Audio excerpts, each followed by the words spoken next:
Hello students, welcome to chemistry class. आप सभी का आज की केमिस्ट्री की क्लास में स्वागत है। केमिस्ट्री के लर्नर्स का आप सभी का मैं ब्रिजेश वैष्णव इस क्लास में स्वागत करता हूं। प्रीवियस क्लास में हमने हमारा टॉपिक सॉल्यूशन स्टार्ट किया था। आज उसी से कंटिन्यू लेंगे। स्टार्ट करने से पहले प्रीवियस क्लास का एक रिव्यू ले लेते हैं। हमने हमारी प्रीवियस क्लास में सॉल्यूशन क्या है उसकी डेफिनेशन ली थी। Solution is a homogeneous mixture of two or more then to component, ये हमने जाना था। इसके बाद में हमने सॉल्यूशन के कंपोनेंट्स लिए थे। Type of components, there are two type of components, number one solute और नंबर टू सॉल्वेंट। देन हमने लिया था टाइप ऑफ सॉल्यूशन। सॉल्यूशन कितने प्रकार के होते हैं, सॉल्वेंट और सॉल्यूट के बेसिस पे, ये हमने कल स्टडी किया था। Basically there are three type of solutions, number one gaseous solution, number two liquid solution and number 3 solid solution. In this chapter we are discuss about the basically liquid solution. इस chapter में हम liquid solutions के बारे में चर्चा करेंगे, उसी को आगे कंटिन्यू रखेंगे, जो कि कैसा होगा, एक बाइनरी सॉल्यूशन होगा। यहां तक हम कल पढ़ चुके हैं, हमारी प्रीवियस क्लास में हम पढ़ चुके हैं। इसे आगे लेते हैं। अब देखो बात आती है, मैं आप लोगों को एक एग्जांपल से समझाता हूं। कोई स्टूडेंट को मैंने कहा कि जाइए आप पानी में शक्कर घोल के लाइए, तो नेचुरल है वो यही पूछेगा मुझसे कि सर कितनी शक्कर डालूं, कितना पानी डालूं। तो जब तक हम उसको ये नहीं कहते, उसकी क्वांटिटी नहीं बता पाते, उसको समझ में नहीं आएगा कि कितना। मैं उसको कहूंगा अगर आप थोड़ा पानी डालो, थोड़ा शक्कर डालो, या ज्यादा पानी डालो और थोड़ी शक्कर डालो, तो उसको कोई इसका क्वांटिटेटिव आइडिया नहीं मिलेगा, वो कंफ्यूज रहेगा। सभी इस बात से वाकिफ हैं। तो इसलिए इन जितनी भी सॉल्यूशंस आते हैं, इनका एक्सप्रेशन करना बहुत जरूरी है क्वांटिटेटिव व्यू से। क्योंकि जनरली हम क्या देखते हैं, हमारा जो टॉपिक है एक्सप्रेशन ऑफ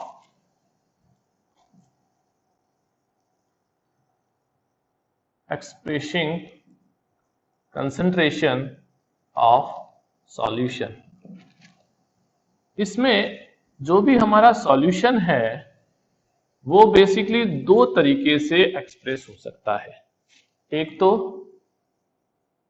क्वालिटेटिव और दूसरा क्वांटिटेटिव। क्वालिटेटिव और क्वांटिटेटिव। क्वालिटेटिव में हम उसका अमाउंट बता सकते हैं, मैक्सिमम अमाउंट है ये, मिनिमम अमाउंट है ये। और क्वांटिटेटिव में हम पर्टिकुलर उसकी मात्रा बताते हैं।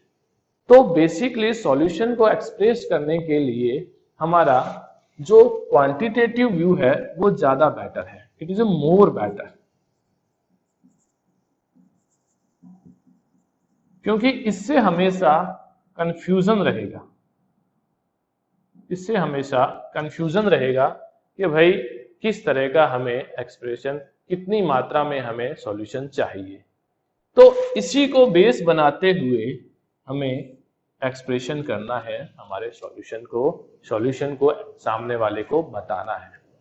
तो इसको बताने के लिए जनरली कुछ टर्म्स दी गई हैं, कुछ टर्म्स दी गई हैं जिनके द्वारा हम सॉल्यूशन को एक्सप्रेस करते हैं।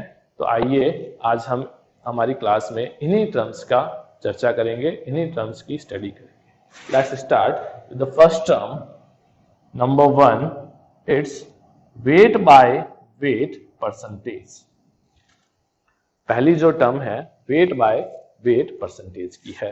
वेट बाय वेट परसेंटेज का क्या मतलब हुआ, कि इसका मतलब ये हुआ कि हमारा कोई कंपोनेंट्स है, उसका mass amount of component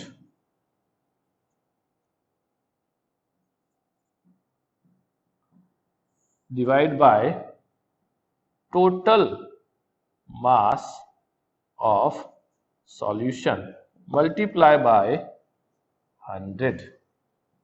that is the formula of first term weight by weight percentage. कि अगर हमें किसी का वेट बाय वेट परसेंटेज में एक्सप्रेस करना है, जैसे फॉर एग्जांपल आज आप सभी लोग एक नाम सुन रहे हैं, सभी स्टूडेंट अभी एक नाम सुन रहे हैं, सोडियम हाइपोक्लोराइड। अभी लॉकडाउन में इसका छिड़काव भी किया जा रहा है जगह जगह, तो उसी का एग्जांपल हम लेते हैं। सोडियम हाइपोक्लोराइड क्या होता है, कोई बताएगा? ये कोई याद आ रहा है? बिल्कुल सही, sodium hypochlorite is a bleaching powder, है ना। ये थोड़ा सा ध्यान रखने वाली बात है, जनरल नॉलेज की बात है और केमिस्ट्री के स्टूडेंट को पता होना चाहिए। इसीलिए तो ब्लीचिंग पाउडर का एग्जांपल लेते हैं कि मैंने 25 ग्राम सोडियम हाइपोक्लोराइड का सॉल्यूशन बनाया, है ना। तो उसको अब मैं कैसे एक्सप्रेस करूं?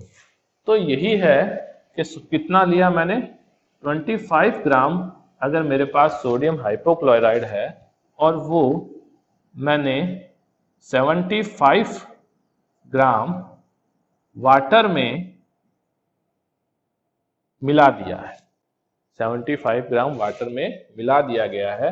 तो अब इसका परसेंटेज वेट बाय वेट क्या एक्सप्रेशन होगा, 25 अपॉन टोटल कितना हो जाएगा, 25 प्लस 75 मल्टीप्लाई बाय 100। तो ये कितना हो गया, 25 100 मल्टीप्लाई बाय 100, 100 से 100 गया, इट मीन्स ये कितना हो गया, 25% वेट बाय वेट। इसका क्या मतलब हुआ? इसका ये मतलब हुआ कि ये फर्स्ट टर्म को एक्सप्रेशन करने के लिए हम जो भी केमिकल को भी हम एक्सप्रेस कर रहे हैं उसको हम वेट में उसकी अमाउंट लेनी है और इसके डिवाइड में जो टोटल सॉल्यूशन का वेट है वो रखना है और फिर इसको मल्टीप्लाई बाय 100 कर देना है। तो वो हमारी फर्स्ट टर्म आ जाएगी वेट बाय वेट एक्सप्रेशन। अभी ब्लीचिंग पाउडर इसी फॉर्म में छिड़काव किया जा रहा है अलग अलग वेट के अकॉर्डिंग। तो इसका जनरली केमिकल्स इंडस्ट्रीज में यूज होता है, इस टर्म का केमिकल इंडस्ट्रीज में यूज होता है। तो ये हमारी फर्स्ट हो गई वेट बाय वेट परसेंटेज। अब हम सेकंड करते हैं, हमारी सेकंड टर्म जो है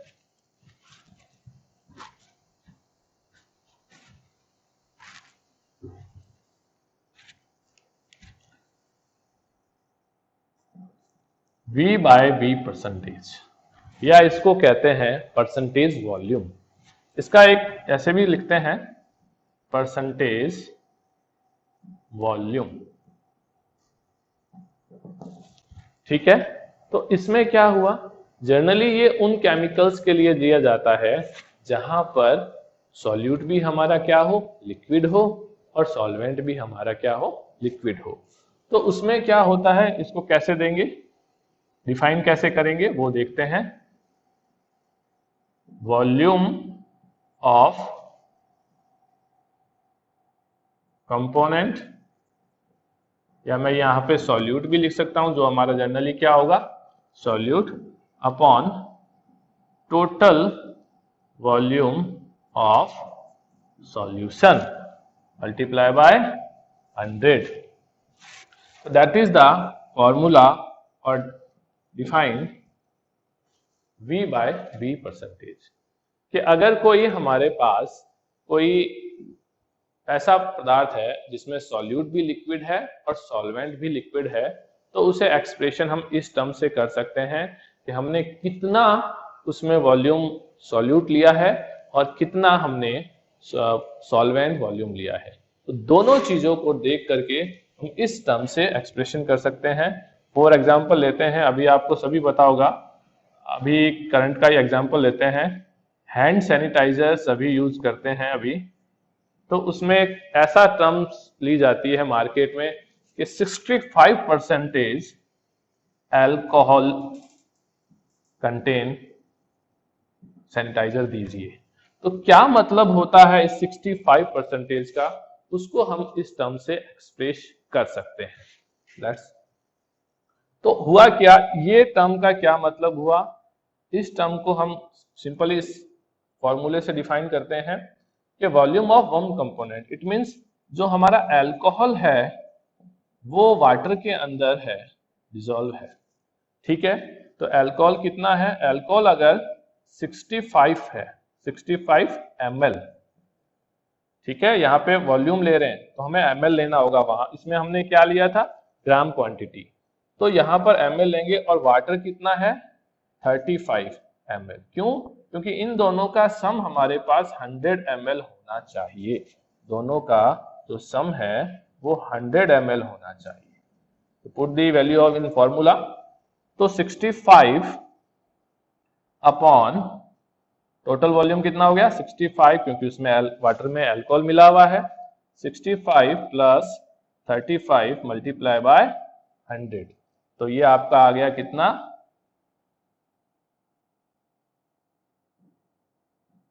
65% अल्कोहल कंटेनिंग सैनिटाइजर। तो जनरली 65% अल्कोहल कंटेनिंग सैनिटाइजर का क्या मतलब हुआ कि 65 ml 100 ml सॉल्यूशन में घुला हुआ है, 65 ml अल्कोहल 35 ml वाटर के अंदर मिला हुआ है, ये इस टर्म का मतलब हुआ। वेट बाय वॉल्यूम परसेंटेज, इसको हम वेट वॉल्यूम परसेंटेज भी बोल सकते हैं। इसमें क्या होगा, इसमें अगर हमारा जो सॉल्यूट है वो ग्राम क्वांटिटी में है और सॉल्वेंट किसमें है, सॉल्वेंट हमारा है ml क्वांटिटी में, तो उनको इसमें डिफाइन किया जाता है। जो हमने हमारी प्रीवियस क्लास में एक एग्जांपल भी लिया था, क्या एग्जांपल लिया था कि 25 ग्राम ग्लूकोज अगर कितने में मिला हुआ है, 100 ml वाटर में मिला हुआ है, तो इस लैंग्वेज को डिफाइन हम इस टर्म से करते हैं। क्यों, क्योंकि यहाँ पर जो ग्लूकोज है वो किसमें है, ग्राम क्वांटिटी में है, और वाटर किसमें है, लिक्विड स्टेट में है, तो उन दोनों को लिया जाएगा। तो इसका एक्सप्रेशन कैसे करेंगे, मास ऑफ कंपोनेंट और सॉल्यूट हो सकता है हमारा वो, और total volume of solution multiply by 100, तो ये एक्सप्रेशन होगा इस टर्म का, ये टर्म इस फॉर्मूले से डिफाइन की जाएगी। तो अब हम हमारा एग्जांपल की बात करें कि 25 ग्राम हमारे पास अगर क्या है, ग्लूकोज है, और चूंकि आप लोग सभी जानते हैं ग्लूकोज सॉलिड है, उसको पानी में घोलेंगे तो वॉल्यूम में कोई इतना ज़्यादा इंक्रीमेंट नहीं होगा, तो जो वाटर का वॉल्यूम है वही हम सॉल्यूशन का भी वॉल्यूम मानेंगे, तो हमारा जो ओवरऑल वॉल्यूम हो जाएगा वो 100 रह जाएगा और मल्टीप्लाई बाय 100, तो ये ओवरऑल कितना हो गया, 25% वेट बाय वॉल्यूम। तो इस टर्म्स का यूज हम जब करते हैं तब हमारे पास सॉल्यूट भी किसमें हो, गैस सॉलिड स्टेट में हो, और सॉल्वेंट किसमें हो, सॉल्वेंट हमारा लिक्विड स्टेट में हो। तो इसका उपयोग जनरली मेडिसिन में किया जाता है, फार्मेसी में किया जाता है, जहाँ पे आप लोगों ने देखा होगा ओरल सस्पेंशंस दिए जाते हैं डॉक्टर्स के द्वारा, उनमें जो प्रिस्क्रिप्शन होते हैं या जो बोतल्स होती हैं, उन बोतल में कंटेंट्स में अलग अलग लिखे हुए होते हैं, उनमें जनरली इसी टर्म का यूज किया जाता है।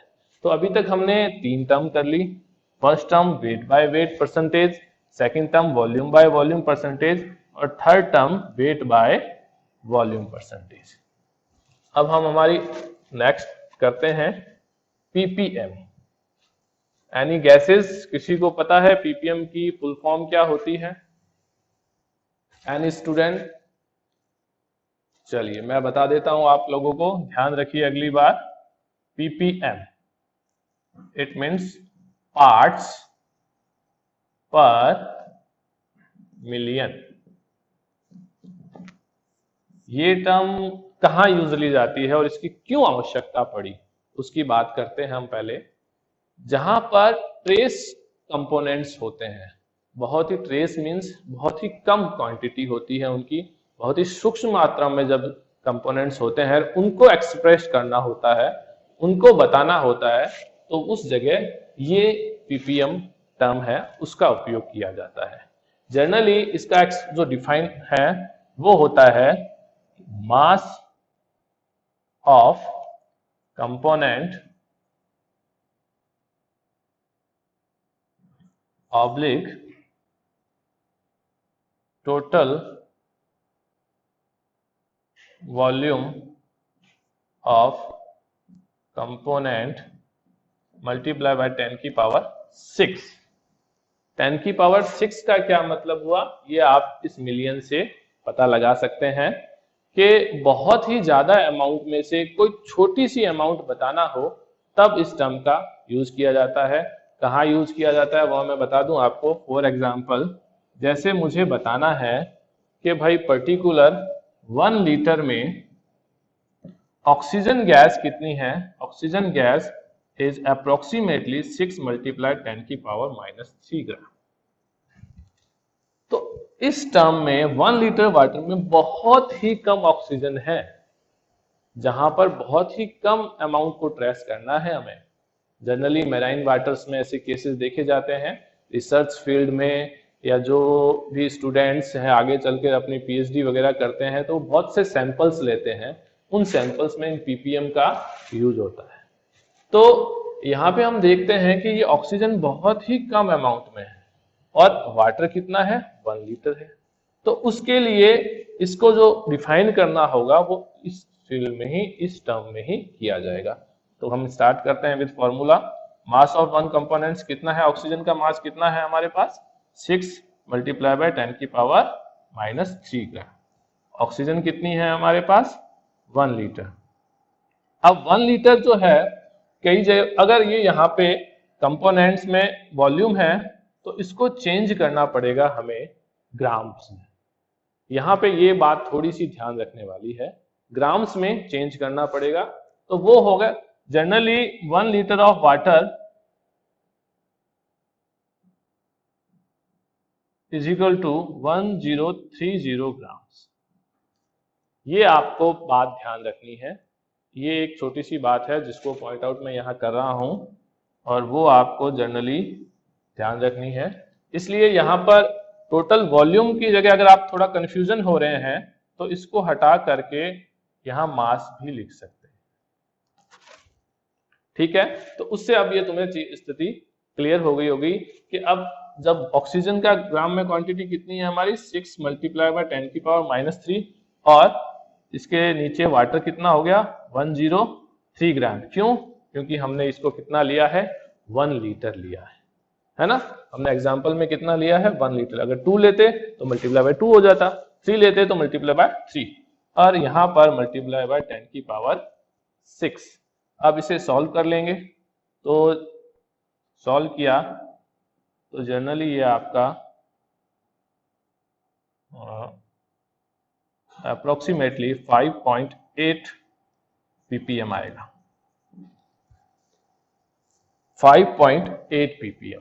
इसका मतलब क्या, एक्सप्रेशंस का मतलब क्या हुआ, 5.8 पीपीएम का मीन्स क्या हुआ कि 1 लीटर वाटर में 6 मल्टीप्लाई बाय 10 की पावर -3 ऑक्सीजन डिसॉल्व है। आई बात ये समझ में। थोड़ी सी ये टर्म टिपिकल हो सकती है पर समझने में बहुत ही आसान है कि इसको 10 की पावर -3 10 की पावर 6 के अकॉर्डिंग इसको लेना है। आगे बात, ये 4 टर्म हो गई हमारी पीपीएम। आगे हम लेते हैं हमारी नेक्स्ट टर्म जो है मोल फ्रैक्शन। यहां तक सभी को समझ में आ गया होगा, और नहीं समझ में आया तो आगे इस सेशन के बाद हम डाउट्स क्लासेस भी चलाएंगे, तो उनमें आप अपने क्वेश्चंस पूछ सकते हैं। तो हमने फर्स्ट टर्म ली weight by weight, secondly volume by volume, thirdly weight by volume, fourthly PPM, and then fifth है हमारी मोल फ्रैक्शन। जो नेक्स्ट टर्म है वो है हमारी मोल फ्रैक्शन। तो मोल फ्रैक्शन क्या होता है? मोल फ्रैक्शन से पहले मैं एक बात पूछना चाहूंगा कि व्हाट इज अ मोल? मोल क्या है? Any student, any guesses? What is a mole? Gram quantity present in what is a one mole? कोई नहीं बता पा रहा? चलो ध्यान रखना, ग्राम में संख्या या ग्राम क्वांटिटी किसी भी पर्टिकुलर मोलर मास के जो हमारा कंपोनेंट होगा उसकी ग्राम क्वांटिटी को एक्सप्रेस करना है तो हम उसको मोल में एक्सप्रेस करते हैं। जैसे फॉर एग्जांपल मेरे पास 80 ग्राम NaOH है, तो इसके मोल कितने होंगे वो हम पहले देखेंगे। तो 80 ग्राम NaOH है, तो NaOH का मोलर मास निकाला जाएगा। यहाँ पर NaOH का मोलर मास कितना हो जाएगा? सोडियम कितना ग्राम हो? 23, ऑक्सीजन 16, बिल्कुल सही, हाइड्रोजन 1। तो यहाँ पे टोटल इनका मोलर मास कितना हुआ? 40। अब हमारे पास 80 ग्राम प्रेजेंट है, तो 80 multiply by 40 then is equal to 2। तो मैं यूं कह सकता हूं कि अगर मेरे पास 80 ग्राम NaOH है तो मेरे पास कितने मोल NaOH है? It is 2 mole of NaOH।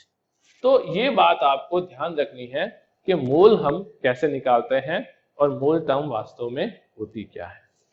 तो अब अगर मोल टर्म हमें आ गई समझ में तो हम मोल फ्रैक्शन आसानी से समझ सकते हैं।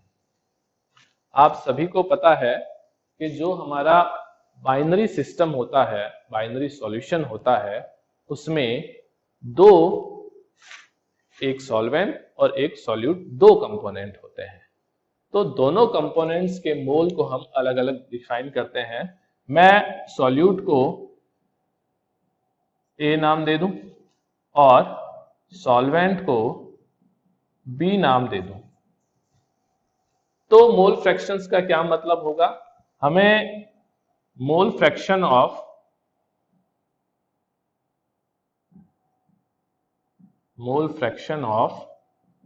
A is equal to number of mole of A upon total number of solution. That is the expression of mole fraction of A. Similarly, mole fraction of B is equal to number of mole of B upon total number of mole of solution. यहाँ Na क्या है? N where Na is equal to, मैं यहाँ note down कर रहा हूँ, Na is equal to number of moles of A, Nb is equal to number of moles of B। तो ये दो चीजें हैं कि आप लोगों को ध्यान रखना है कि अगर किसी बाइनरी सिस्टम हो, और मोर देन बाइनरी सिस्टम तो भी कोई दिक्कत नहीं है, वहां उसके अकॉर्डिंग चेंजेस आ जाएंगे, लेकिन अगर बाइनरी सिस्टम हो और हमें नंबर ऑफ मोल दिए हुए हो तो हम उसका इजीली मोल फ्रैक्शन निकाल सकते हैं, आसानी से उनका मोल फ्रैक्शन ज्ञात किया जा सकता है। अब मोल फ्रैक्शन ज्ञात करने से पहले आप लोगों को मैं ये बता दूं कि मोल फ्रैक्शंस जितने भी सॉल्यूशंस होते हैं उन सभी सॉल्यूशंस में उपस्थित सभी घटकों के मोल फ्रैक्शन का सम एक इकाई होता है। वो इकाई क्यों होता है और इसके कुछ एग्जाम्पल्स, ये दोनों चीजें हम हमारी नेक्स्ट क्लास जो आपकी केमिस्ट्री की होगी उसमें स्टडी करेंगे। तब तक के लिए सभी लर्नर्स केमिस्ट्री पढ़ते रहिए, सीखते रहिए। Thank you.